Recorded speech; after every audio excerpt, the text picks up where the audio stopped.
Buenas tardes, jóvenes. Yo les voy a dar anatomía comparada. Ya saben que les doy bioquímica, ciencias de la salud y también por ahí ecología. ¿Ok? Bueno, ya me he presentado con ustedes anteriormente. Ok. ¿Cuál es el propósito de la materia de anatomía comparada?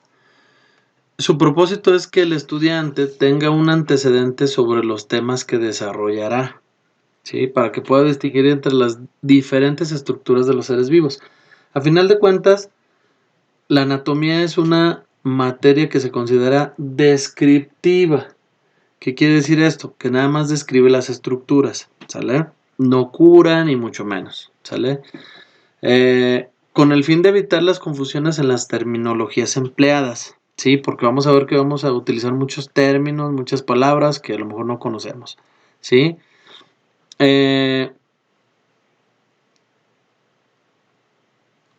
Lo primero que debemos de hacer es definir el lugar que tiene el hombre en la naturaleza, ¿sí? Nosotros sabemos, lo vimos en semestres pasados, cómo existía un sistema que se llamaba sistema natural, no sé si lo recuerdan, hecho por Linneo, Carlos Linneo, que clasificaba todas las especies. Bueno, pues entonces el hombre también está clasificado aquí. ¿Cómo está la clasificación de los seres vivos? Bueno, nuestro planeta sabemos que tiene muchos terrenos, muchos climas y muchos organismos vivos, por lo tanto, ¿sale? Al haber muchos terrenos y muchos climas, pues hay muchos animales, muchas plantas que se adaptan a ello, ¿sí? Se estima que existen más de 4 millones de especies y que solamente hemos descrito aproximadamente 1 millón, ¿sí? ¿Por qué no hemos podido describir otras? Pues porque a lo mejor están en lugares muy remotos que no nos es posible conocerlas, como el fondo del mar, por ejemplo, ¿sí? Cabe repasar un poquito el término de especie. No sé si lo recuerdan, pero ¿la especie qué es? Es un grupo de organismos con características morfológicas. Morfo significa forma. Fisiológicas. Fisio significa función. Y de comportamiento, que tiene su nombre también, que se llama etológicas, ¿sí? Así como bioquímicas comunes, es decir, se parecen, funcionan igual, se comportan igual, tienen la misma estructura química, ¿sí? Y son capaces de interactuar y tener una descendencia fértil. ¿Se acuerdan que lo platicamos? Que si dos especies se cruzaban, no podían, bueno, y estaban lo suficientemente lejanas genéticamente, no podían tener hijos. ¿Recuerdan? Pero si estaban un poquito emparentadas, podían tener un hijo, pero ese hijo no podía tener descendencia. ¿Sí se acuerdan? Bueno, ok. Bueno, seguimos. Aquí vemos un poquito algo acerca de la diversidad precisamente. Variación de climas, variación de terreno, ¿verdad? Y variación de especies, por lo tanto. Bueno, sabemos que existen 5 reinos, ¿sí? El semestre pasado hicieron por ahí unas exposiciones, hicieron unas maquetas, lo recordarán, bueno, los que estuvieron conmigo. Uno de ellos es el reino protista, que son unicelulares, dotados de núcleo bien definido, son autótrofos y heterótrofos. Ya sabemos que autótrofo es que forman su propio alimento, heterótrofos que tienen que buscarlo, ¿sí? Y son las algas. Bueno, un tipo son las algas, ¿de acuerdo? Luego, el mónera. El mónera sabemos que se refiere a las bacterias.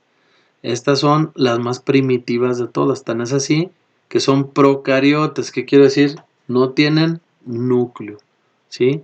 Sí tienen ADN, pero está esparcido en el citoplasma, ¿de acuerdo? Los otros son los hongos, ¿sí? Es el reino fungi. Se dice que son saprófitos. ¿Qué quiere decir eso? Que se comen o desintegran los restos de los seres vivos, ¿sí? Son los desintegradores, se comen lo muerto, ¿sí? todavía más allá de los carroñeros, ¿sí? Luego, el plantae, que son ricos en clorofila y por lo tanto autótrofas, presentan raíces fijas. Bueno, aunque hay algunas heterótrofas, como por ejemplo las plantas carnívoras, pero bueno, una mención aparte. Presentan raíces fijas, vasos conductores que llevan agua hacia las ramas, tienen esqueleto celuloso y una epidermis impermeable. Bueno, ahí tenemos por aquí una mención aparte son los virus. Los virus no están considerados como seres vivos, pero tienen ciertas características de algunos seres vivos, como reproducirse, ¿verdad? ¿Sí? Como crecer, ¿sí? Son algunas de las características que tienen. Tienen ARN, no tienen ADN, pero en sí no se considera que estén vivos, ¿sale? Aquí vemos el protista, el mónera. El mónera lo tenemos hasta acá porque es el más primitivo. Luego sigue el protista con las algas y los protozoarios. No sé si recuerdan. El protista es una familia rara, ¿sí? Ahí acomodaron a todos los que no hallaban dónde poner, ¿sí? Por eso vemos tan diferentes aquí. El plantae, el fungi y el más importante, que es el animalia. ¿Por qué es el más importante? Porque ahí pertenecemos nosotros. El reino animal son los organismos que están dotados de aliento vital, ¿de acuerdo? Y se describen como organismos que tienen un crecimiento limitado y por lo común son capaces de moverse. No todos se mueven, pero bueno. Realizan ingesta de masas celulares, es decir, comen en cantidades considerables y para conseguirlas requieren de patas, alas o aletas, o sea, de alguna manera de locomoción para poder comer, ¿verdad? Cuentan con un esqueleto ya sea interno o externo y se clasifican en dos, vertebrados e invertebrados. Los invertebrados son los más antiguos, por así decirlo, ¿verdad? Y los vertebrados son los más modernos, los más evolucionados. ¿Cómo lo sabemos? Bueno, por las especies, ¿verdad? Hay diferentes filos. Recuerden que filo significa familia. Poríferos, que son las esponjas. Platelmitos, que son los gusanos aplanados. Nemaltelmitos, gusanos cilíndricos. Moluscos, ¿sí? Que significa eso blando, ¿sí? Como pueden ser las ostras, ¿verdad? ¿Sí? Artrópodos, bueno, las ostras y los caracoles. Los artrópodos, los que tienen... artrópodo significa patas articuladas, ¿sí? Los que tienen muchas patas. Y vamos a ver que nos vamos a sorprender porque entre ellas son los arácnidos. Los arácnidos son los que más... Bueno, son los insectos y los arácnidos, ¿sí? Y algunos del mar, como ahorita lo veremos. Los arácnidos tienen 4 pares de patas, es decir, 8, y un par de pedipalpos, ¿verdad? La araña tiene como unos colmillitos al frente y el escorpión tiene pues sus tenazas, ¿verdad? Los crustáceos, ¿sí? Los crustáceos que tienen una concha dura son langostinos, camarones, cochinillas, langostas, etcétera. Todos esos son parte de los artrópodos, ¿sí? O sea, los arácnidos, los crustáceos y los insectos son. Nada más que los insectos son los campeones de la diversificación, son los más importantes. ¿Por qué? Porque son los que más hay. A eso se refiere con campeones de la diversificación. Sí, diversificación. Tienen 3 pares de patas, es decir, 6, un par de antenas y tienen provistos de antenas, ¿sí? ¿Qué quiere decir? No tienen esos pedipalpos que tienen los arácnidos, sino que nada más las antenitas, ¿sí? Frecuentemente tienen alas y son los únicos invertebrados voladores, ¿sale? Y los más antiguos también, los más antiguos voladores. Cordados, bueno, ya es a partir de aquí ya empiezan a tener un sistema nervioso más complejo, como es de los cordados, ¿de acuerdo? Y que tiene un sistema nervioso central. Este es un cordado, ¿sale? ¿Por qué es un cordado? Porque empieza con ese sistema nervioso central que se llama notocorda, que es nervios nada más, ¿de acuerdo? De eso se trata. Aquí vemos un arbolito, genealógico, ¿verdad? Que viene, dice protista ancestral. De aquí vienen, ¿verdad? Y vienen los poríferos, los que ya dijimos, ¿verdad? Plattelmitos, nemattelmitos, moluscos, anélidos, crustáceos, insectos. Aquí están todos los artrópodos, que lo dijimos, ¿sí? Y luego ya aquí hay una rama más grandota que los conocemos un poquito más, ¿sí? Estos son invertebrados, estos son vertebrados, ¿sale? Las aves, los mamíferos, los reptiles, etcétera. Vamos a irlos viendo cada uno de ellos, ¿sí? Como les dije yo, la notocorda, ¿qué es? Es los nervios que van a estar cubiertos de una columna vertebral.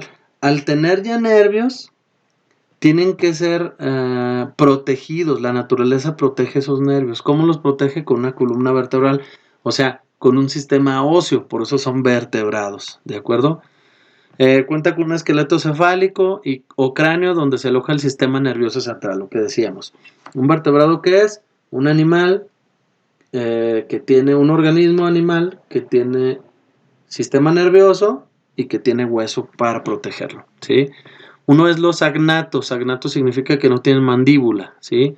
Hay varias especies de peces que son agnatos. No sé si han visto por ahí los peces que limpian las peceras que están hasta abajo. No tienen mandíbula, nada más se pegan, así chupan ya sea las piedritas de abajo de las peceras, o bien pueden estar pegados al ¿cómo se llama? Pues sí, a las paredes de la pecera. Luego, peces cartilaginosos, como el tiburón. Por mucho, a lo mejor que nos sorprende, el tiburón no tiene esqueleto más que en la mandíbula. Todo lo demás es cartílago, por eso son tan rápidos para nadar y tan ligeros.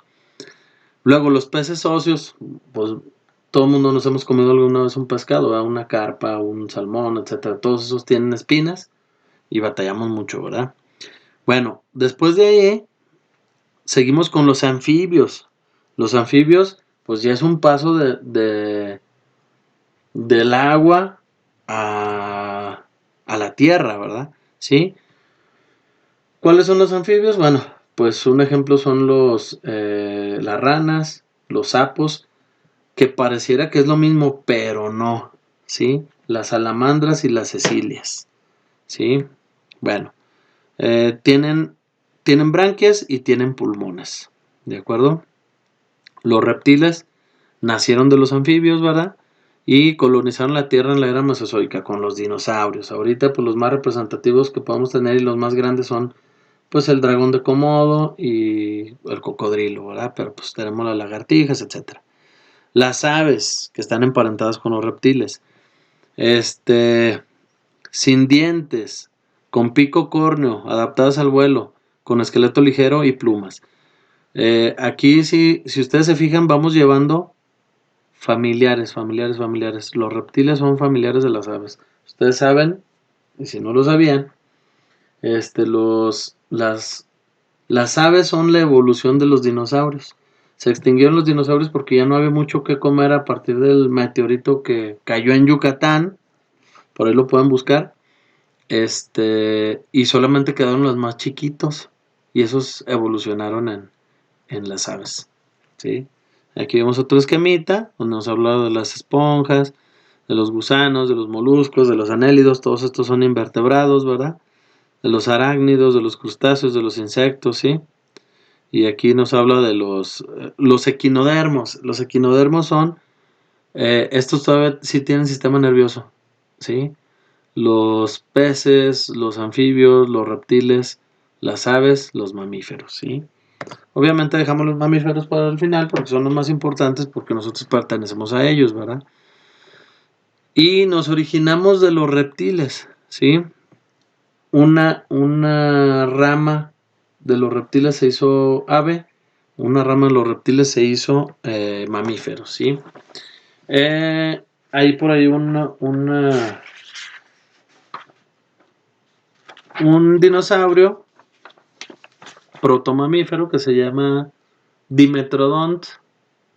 Ese es ahora sí que nuestro padre ancestral, ¿verdad? ¿Sí? Y tenía la particularidad de manejar su temperatura, ¿sí? Los reptiles sabemos que son de sangre fría. Ese Dimetrodon fue el primero que no, ¿sí? Tenía más o menos la altura de un perro grande, ¿sí? Más o menos era de ese tamaño.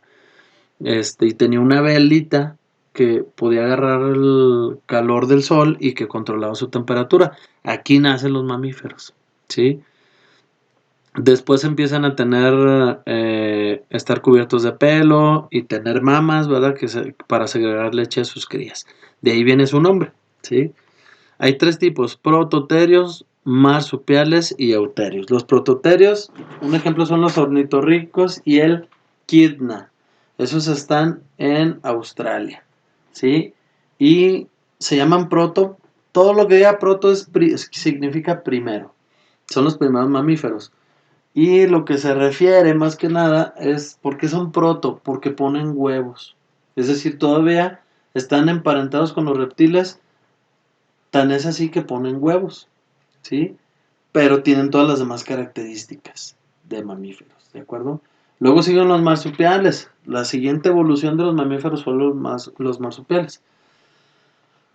Las crías se desarrollan en una bolsa, ¿sí?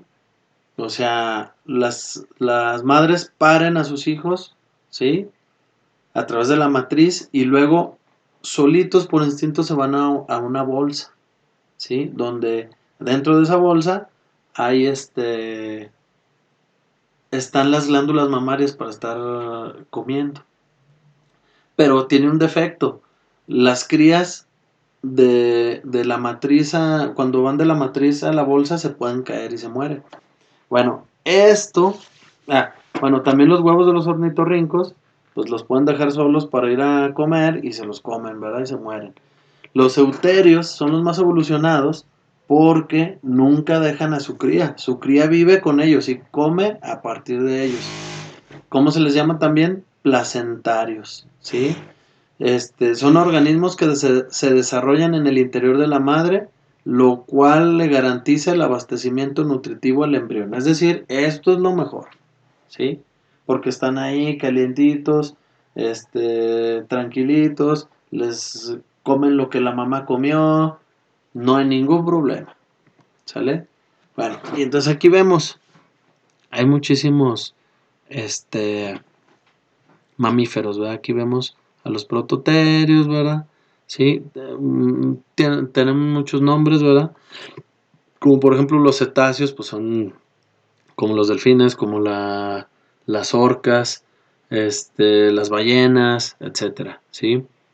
Los voladores, los únicos voladores, ¿verdad? Que son los murciélagos, ¿verdad? Todos los que son parientes de los gatos, todos los que son parientes de los perros, etcétera, y los simios, ¿sí? Los roedores, los marsupiales, etcétera, ¿sale? Bueno,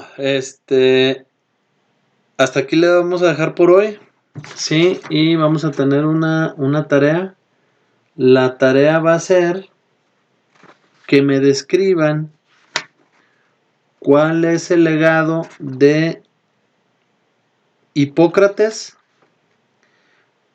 ¿Cuál es una biografía, pues, o sea, de las cosas más importantes que hicieron? Hipócrates, Vesalio. Sí, Hipócrates y Vesalio. Hasta ahí le vamos a dejar la tarea, ¿sale? Ok, termino grabación.